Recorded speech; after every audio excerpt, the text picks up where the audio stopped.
On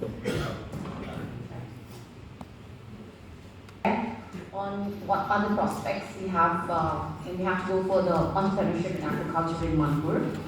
Yes, of course, I beg to differ. I am an academician by profession, so I'm not an entrepreneur. But I have been motivating and connecting with the farmers of Manipur, fish farmers especially, for them to become entrepreneurs. So why? Because I have seen like entrepreneurs in fisheries in Andhra who are earning like more than 90 crores of rupees per year, and they are even renting offices in Bandra in Mumbai. But here our farmers, they're so demotivated, like with the amount of money they earn from farming. So that is how I am trying to link the farmers of Manipur with the different ways of how they can come up with entrepreneurship in Manipur. So I was asked to give on this topic. So this is, Manipur, we know that we have different, lakes, rivers, and streams. We have lots of water bodies. And of course, when we talk of fish has been integral in the part of Manipur since time immemorial. For vegetarians, vegetarian Manipur, it is always intertwined with how we eat fish, there's a different way of making fish, and how it is associated with different rituals and celebrations in Manipur. And so we have a lot of scope in modern agriculture. Then another thing is, so why do we need agriculture in Manipur? Manipur agriculture is entrepreneurship yes, I'm working in food sector where we have to go for food security in the country. As I mean, all the technologies, manufacturing industries, they are very important when it comes for the development and progress of the country. But when we have to feed 1.4 billion, where does the food come from?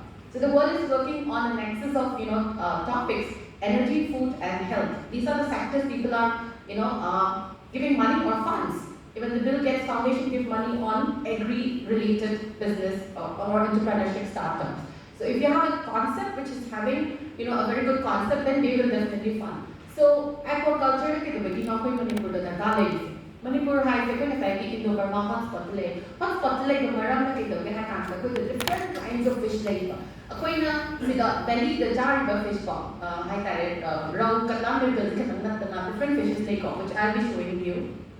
Here, Manipur Highway, I think when you look at even the geological aspects, Manipur is situated in the Indo-Burman hotspot. And what happens is when during the time of the supercontinent formation, the Indian subcontinent subsided under the Burmese and the Chinese plate. So what happens is that the Himalayan orogeny happens, and after that, a lot of intercontinental faunas are there in Manipur. And because of the formation of the Himalayas, there is a lot of fault formation, and as such, different drainage systems appears in Manipur and in the whole of Northeast India.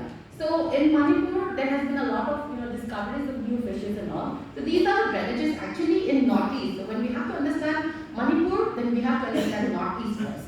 So in Manipur, we have two kinds of river drainages. That is the Jinmin, which is also in Myanmar, and another is the Barak. So these river systems supports the different species of fishes in Manipur. So I'll just go brief, with the slide. So in Manipur, there are in total 280 species of fishes, and out of these 40 are endemic, and which we share mainly with Myanmar. So not with the other states of India. And now 40 endemic species Myanmar share the endemic higher to Manipur so I some picture and picture get and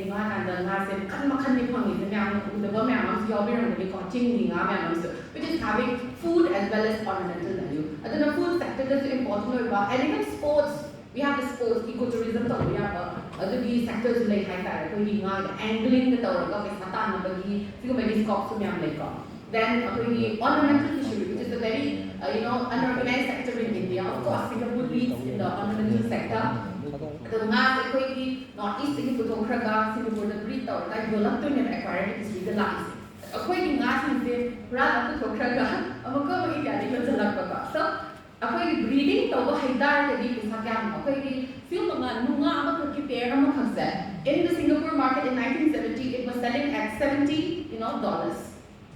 Hꯧꯖꯤꯛꯇꯤ Chana Burka na ngamu ma laiko adudi $1,000 na yole adugi Chana Burka is found in Assam adu breeding tauba haitaradi pisa kya mo khoi na phangri se ko those type of sectors there so manga me am lai degi Manipur study akoi water se cold water se lai temperate and subtropical se lai aduna cold water phang manga sing na si ne aduna khona si the prospects se khoi na kino to we explore to we and when it comes to agriculture versus aquaculture normal agriculture agriculture is one of the most business in the world.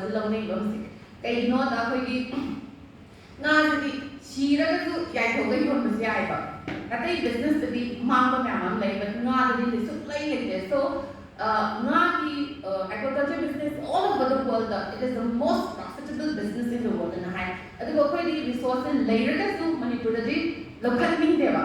The locating the women say on 9 of the or the awareness so these are the things. Then fisheries in Manipur, the decision subsistence, the irrigation, there is no commercial fisheries in Manipur, okay? Then different altitude the UPI happening. So India GDP you can see India is the second largest fish producing country in the world next to China. Indian inland fisheries is 75% contribute to it. India is Manipur Manipur is production stationary phase fish production government and the producer that card is bounding to one of them. So this is a table which shows which is coming from the handbook of fisheries. Okay. So what happens here is I want to show the gap. See this video. 2019-20 data.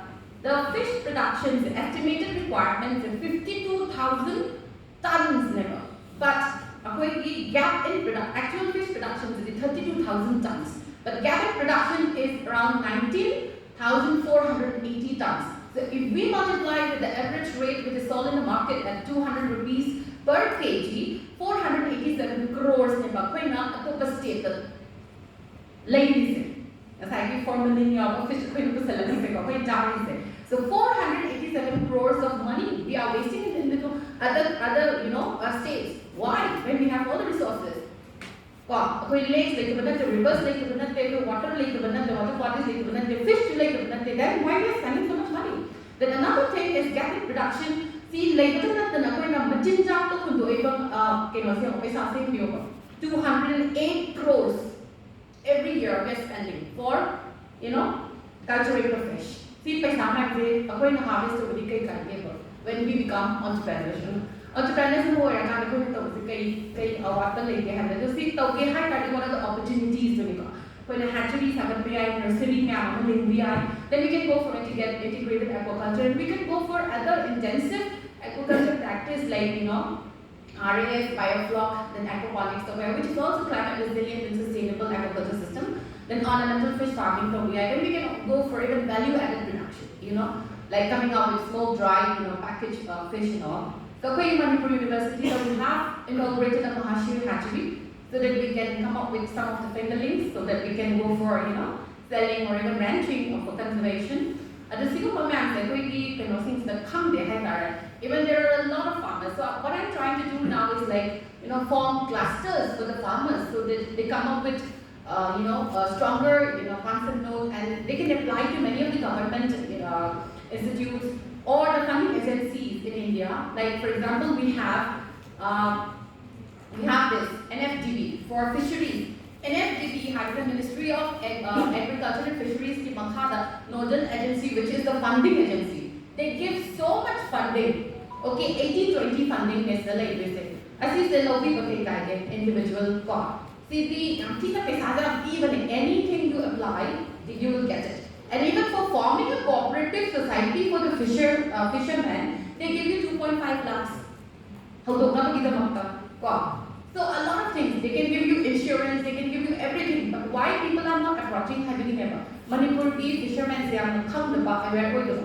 So I think So a lot of startup programs under the PMSGY, this Pradhan Mantri Matsya Sampada Yojana, Sinangahan NFTP executive to la man hides Manipur project up to Tharate.